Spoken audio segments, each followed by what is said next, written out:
I just want you guys to give a rating for the poem between a 0 and a 10. And then just flip it over and I'll have you, we'll talk about it later, okay? Don't look at your neighbor's score. So, we'll get into the presentation. Today I'm going to be talking about spoken word poetry. And I'm going to try to make this a little bit more intimate than what I did in the speech class. But with the difference between poetry and spoken word poetry is there's poetry for the page, and then there's poetry for the stage. And the intent of them being written is two different things. For a lot of people, they say that spoken word poets, sometimes they seem like they're actors or doesn't read as well or translate as well on paper. But when it's performed on stage, you're using emotion. I heard someone talking about drama and emotion, and those things can be in poetry, especially when it's spoken word poetry. So that's what I'm going to be talking about today. And spoken word poetry is, first and foremost, it is written for the audience, and it can be shared at local open mic venues or slam competitions, and even at the White House. Many presidents have invited poets to perform at the White House. Have any of you guys, by show of hands, been to open mics? 1, 2, 3, 4, not 2. And has anyone ever been to a slam competition, poetry? 1, 2, cool. So yeah, there is a difference between an open mic and a slam poetry competition, and that's kind of what I'm going to be talking about today. And kind of the reason why I wanted to share this was because a lot of people, you know, they write in their journals or they write a poem and they never want to say it out loud. So this is kind of my opportunity to maybe inspire someone who's never thought about speaking in front of people or on a stage, that maybe you have words in a journal and you wanted to share it with an audience but not sure how. And it's an opportunity to kind of just like share it out loud. And I want to talk about how spoken word poetry is playing an active role in Hawaii.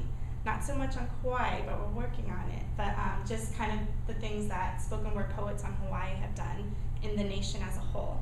And as Ms. Milan said, I do spoken word poetry, so I've performed in slam poetry venues in Los Angeles and New York, and my goal is to hopefully perform on Oahu, because I haven't done that yet. So today I'll be talking about the difference between poetry and spoken word poetry, and where you can kind of see spoken word poetry.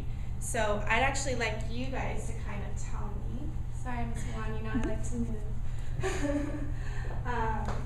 Just kind of like words that you think of when you think about poetry. Like, what do you think of when you think of poetry?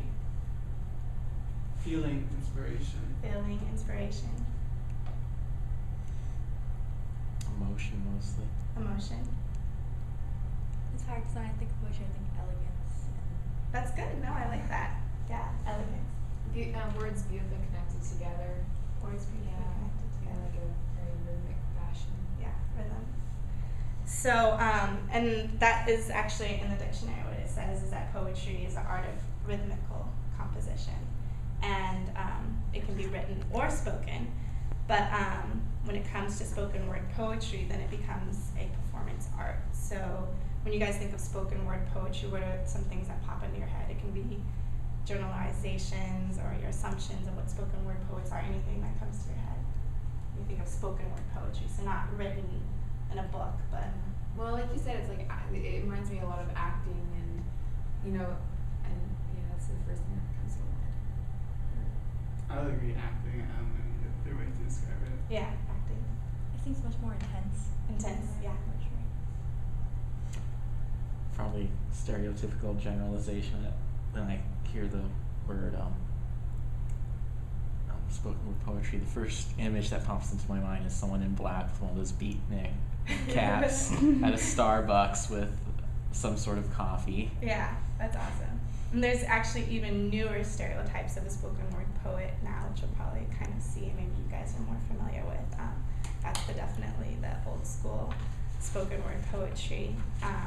Yeah. So basically, it's spoken word poetry is poetry that doesn't fit into the category of music or theater or dance, but it's still a performance art. So, and that's kind of, let's see.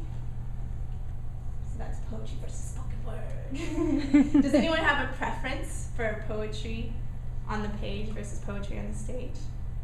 For the page, raise your hand. for the stage? Raise your hand. And you guys are just In the middle. in the middle. Do you guys like poetry? Yeah. Do you like poetry? I love to Yes hear and the. no. I want to hear the no. For me, my junior year, I had a really, really bad English teacher who kind of made me hate poetry for all. Really? I want to hear about that. Will you tell me about that? I think you might have met her, Miss Roja. Oh, I No.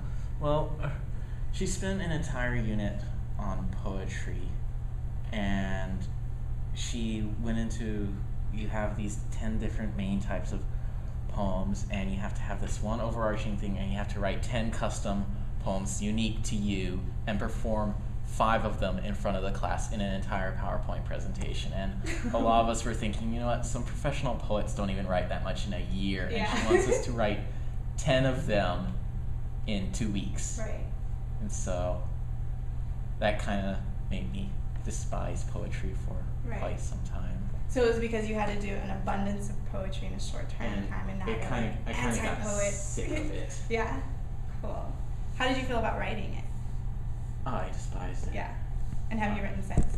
I'm more of a novelist. I write stories Yeah. and poems. Cool.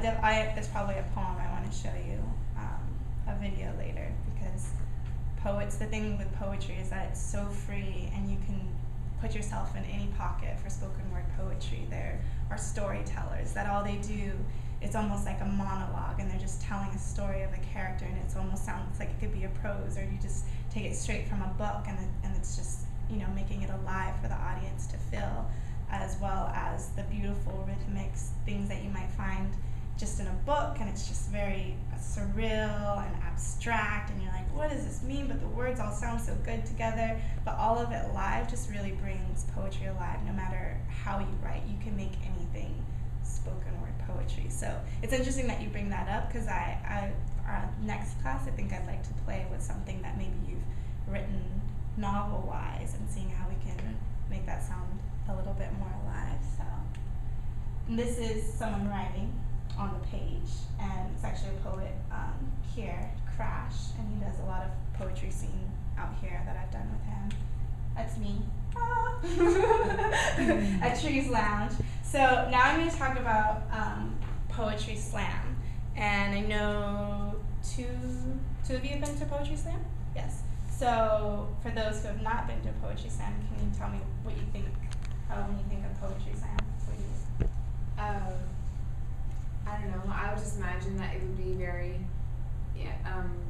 passionate, two poets, kind of like, or poets competing against each other, I guess. Just whatever you think, whatever, because you've never been, so I'd love to just, that's Yeah. it. So you think two poets competing against each other? Yeah. Yeah. And intense. Yes. Same here. Yeah. A lot of emotion, dramatic. Uh-huh.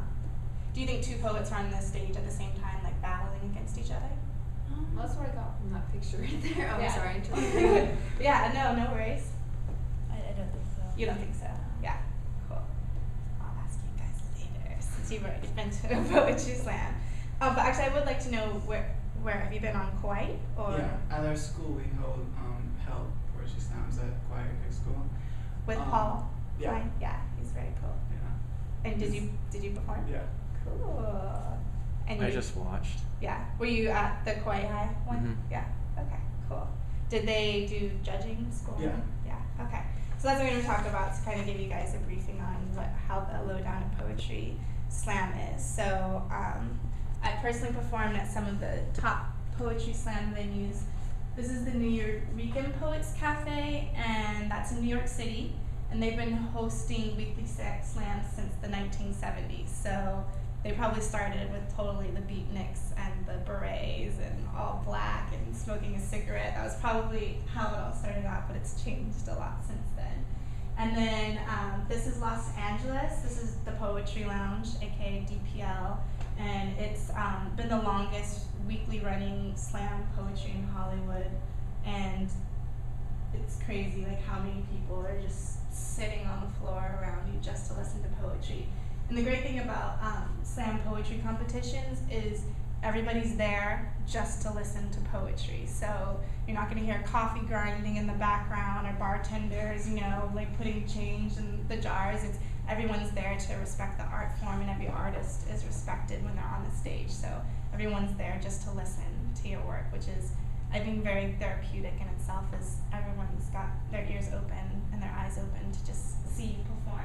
And then this one is in Honolulu, and it's called Hawaii Slam's First Thursdays, and it's usually held at a local cafe in Honolulu, and it's actually the largest poetry slam registered in the world. So they have over 600 people in attendance weekly, which is crazy, right? Would you ever think on Hawaii that this would kind of be the hub of like where spoken word is at?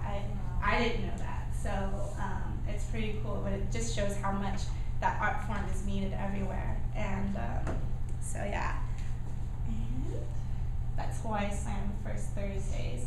And slam poets, they use microphones, they don't use microphones, it just depends on their mood and how they're feeling.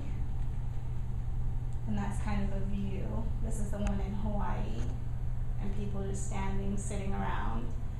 And I'd say that a poetry slam is much like a Super Bowl, because it's very competitive, and they both have time limits to prove who is the best. So with slam poetry competitions, you only have 3 minutes to perform your poem, and that's it. So a lot of artists, poets have a hard time kind of condensing all of their thoughts and ideas to 3 minutes and feeling rushed. So when you see someone doing a slam competition, you will see them talking really fast and really loud and just trying to get everything out, and that's kind of where you get like the new stereotypical slam poet is they're so loud and fast and you can't understand what they're saying, but it's because they only have 3 minutes to get their point across, and there's a 10-second grace period, and then after that they start taking points off. So it becomes pretty serious when you're performing in a slam poetry competition and losing those points because of time. And so what they do at a poetry slam is they select 5 volunteer judges. Just any random person in the audience gets to be a judge, and that's kind of the cool thing about a slam poetry competition is it's not these elite people judging you. It's just everyday people who maybe it was their first time ever even coming to a slam poetry competition, get an opportunity to actually judge the poets. And so now I'm going to have you guys flip up your scores like this.